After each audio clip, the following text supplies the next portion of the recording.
आपके सामने अभी एक कुंडली आ रही होगी। ये एक लड़की की कुंडली है। उनकी डेट ऑफ बर्थ है 8 जनवरी 1994। जन्म समय है रात को 11:15 पर, सागर, मध्य प्रदेश। आप देखोगे न्यूमरोलॉजी के हिसाब से देखोगे इनकी जो डेट ऑफ बर्थ है 8 तारीख है। मैंने कल भी वीडियो में कहा था कि अगर आपका 8 तारीख होता है ना, तो शनि की संख्या, तो शनि के फेज़ में आपको लाइफ में बहुत सारी चीज़ें अप्स डाउन देखने को मिलती है। लाइफ में बहुत सारी परेशानियाँ आपको देखने को पड़ती है। बहुत सारे ट्रबल्स के बाद आपको लाइफ में बहुत सारे नॉलेज, एक्सपीरियंस आपको मिलता चला जाता है। एक लड़की की कुंडली है। इनके लाइफ में भी पूरी तरह कहीं ना कहीं परेशानी, डिस्टर्बेंस लगी रहती है। परेशानी से छुटकारा नहीं मिलता है। तो चलिए इनकी कुंडली चेक करते हैं, तो फिर आपको पता चल जाएगा। जैसे कि आप सामने अभी चेक कर रहे हैं, कन्या लग्न की कुंडली है और इनकी राशि है वृश्चिक राशि। देखोगे पहली नज़र में जब आप कुंडली चेक कर रहे हो, देखोगे 4th हाउस में 4 प्लैनेट आके बैठ गए हैं। तो देखोगे जिस भी हाउस में कोई भी बहुत ज़्यादा प्लैनेट आके बैठ जाते हैं, तो देखोगे कुछ ना कुछ गड़बड़ी, खिचड़ी वहाँ पे चलती रहती है। वहाँ से आपको छुटकारा नहीं मिल सकता है कभी। आप सामने जो कुंडली देख रहे हो, देखो इनका जो जन्म हुआ है वृश्चिक राशि है इनकी, और इनका जो लग्न है अनुराधा नक्षत्र में इनका जन्म हुआ है। अनुराधा नक्षत्र वो भी शनि का नक्षत्र है, तो शनि के नक्षत्र में भी इनका जन्म हुआ है। तो देखो पूरी तरह ये शनि से इन्वॉल्व है, इम्पैक्टेड है, क्योंकि जो जिनकी भी अनुराधा नक्षत्र होती है, तो अनुराधा नक्षत्र शनि का नक्षत्र है, तो फिर इनका माइंडसेट कहीं ना कहीं ऐसा हो जाता है कि नहीं, मुझे लाइफ में स्ट्रगल करना है, मेहनत करना है, मेहनत के साथ चीज़ें लाइफ में हासिल होती हैं। और वृश्चिक राशि है इनकी। वृश्चिक राशि वाले, मैंने कल भी कहा था, वृश्चिक राशि वाले बहुत ज़्यादा सिक्रेटिव पर्सनालिटी होते हैं और हमेशा कुछ ना कुछ करते रहते हैं। और वृश्चिक राशि और वृश्चिक लग्न में फ़र्क है। अगर आपकी वृश्चिक राशि है, देखोगे आपका मन हमेशा अशांत रहता है। आप चाहो ना चाहो कुछ भी करो, मन अपने आप परेशान हो ही जाता है। लेकिन अगर वृश्चिक लग्न है तो उसमें मन की कंडीशन नहीं है, लेकिन अगर वृश्चिक राशि है तो फिर कहीं ना कहीं ये मेंटल स्टेट कहीं ना कहीं ख़राब हो सकती है आपकी। और साथ ही साथ आप देखोगे इनकी कुंडली में चंद्रमा वर्गोत्तम होके बैठा हुआ है, नीच है, लेकिन D9 में भी वो नीच का होके बैठा हुआ है। लेकिन राहु और चंद्रमा दोनों साथ बैठे हैं। कल भी मैंने कहा था, राहु और चंद्रमा जब साथ हो जाए तो फिर पर्सन बहुत ज़्यादा ओवर थिंकिंग करना शुरू कर देता है। ओवर थिंकिंग की कोई लिमिटेशन नहीं होती है। कुछ ना कुछ इंसान जो चीज़ सोचना ना चाहे वो चीज़ माइंड में चलती रहती है।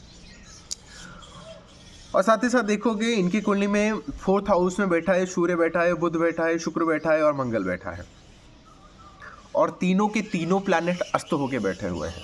वो सबसे बड़ी दुख की बात है। और देखोगे सूर्य इनकी कुंडली में 12th हाउस के लॉर्ड बनते हैं, जो कि 4th हाउस में बैठ गए।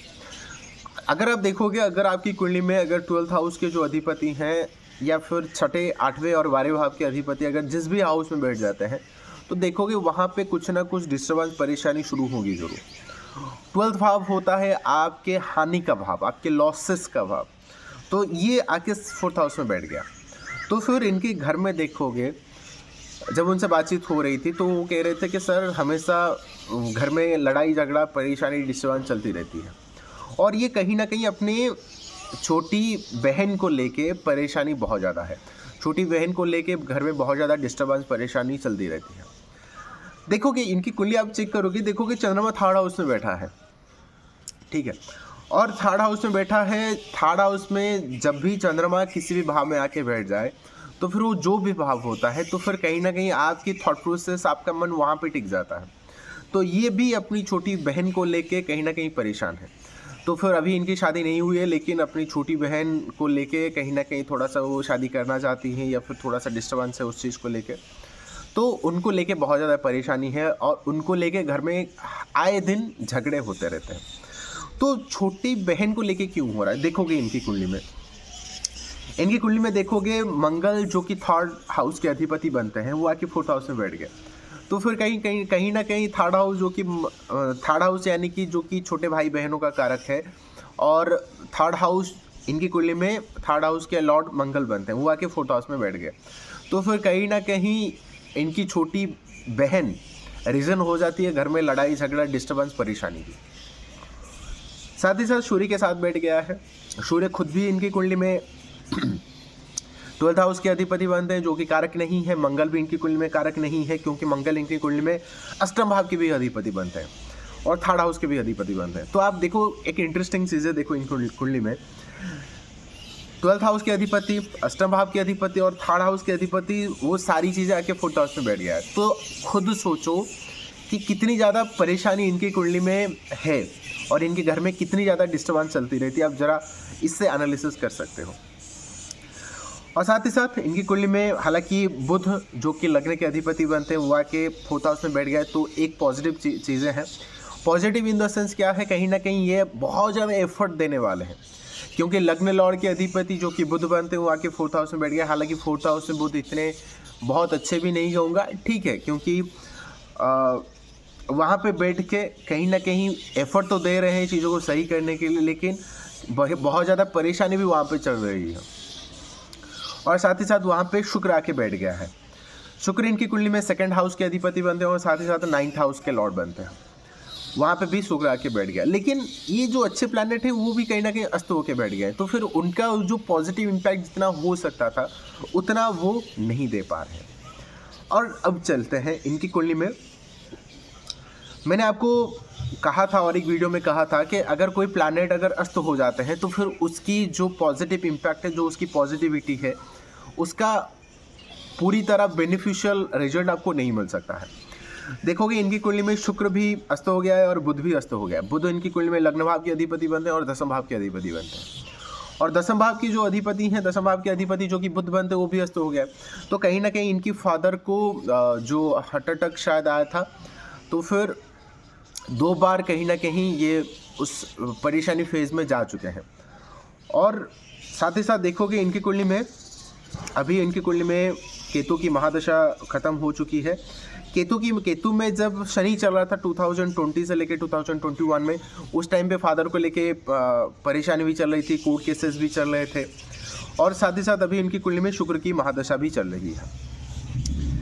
हालांकि शुक्र चल रहा है, लेकिन इसके बाद शुक्र में सूर्य आने वाला है। सूर्य इनकी कुंडली में 12th हाउस के अधिपति बनते हैं, आके बैठ गए 4th हाउस में। फिर कहीं ना कहीं घर में परेशानी डिस्टर्बेंस चलना शुरू हो जाएगा। लेकिन आप देखोगे शनि बैठा है 6ठे भाव में।